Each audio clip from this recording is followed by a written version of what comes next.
काँग्रेसचे संकटमोचक म्हणून ओळखले जाणारे डी.के. शिवकुमार यांनी बुधवार दिनांक 3 जून रोजी कर्नाटकच्या मुख्यमंत्री पदाची शपथ घेतल्यानंतर बेळगावात काँग्रेस कार्यकर्त्यांनी जल्लोष साजरा केला.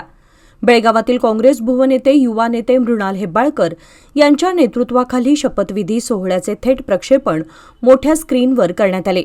यावेळी काँग्रेसचे आजी-माजी पदाधिकारी, कार्यकर्ते तसेच महिला वर्ग मोठ्या संख्येने उपस्थित होते.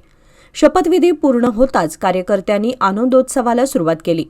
काँग्रेस भवनापासून कित्तूर आणि चन्नम्मा सर्कलपर्यंत पदयात्रा काढण्यात आली. त्यानंतर कित्तूर आणि चन्नम्मा यांच्या पुतळ्यास पुष्पहार अर्पण करून अभिवादन करण्यात आले. यावेळी कार्यकर्त्यांनी डी.के. शिवकुमार तसेच सतीश जारकिहोळी यांच्या छायाचित्रांवर दुग्धाभिषेक केला. सतीश जारकिहोळी यांना मंत्रिपद मिळाल्याने बेळगावातील काँग्रेस कार्यकर्त्यांमध्ये विशेष उत्साहाचे वातावरण निर्माण झाले होते. चन्नम्मा सर्कल परिसरात काँग्रेसचे नेते व कार्यकर्ते मोठ्या संख्येने एकत्र आले होते. फटाक्यांची आतषबाजी, ढोल ताशांचा गजर आणि डीजेच्या तालावर नृत्य करत कार्यकर्त्यांनी विजयाचा जल्लोष केला.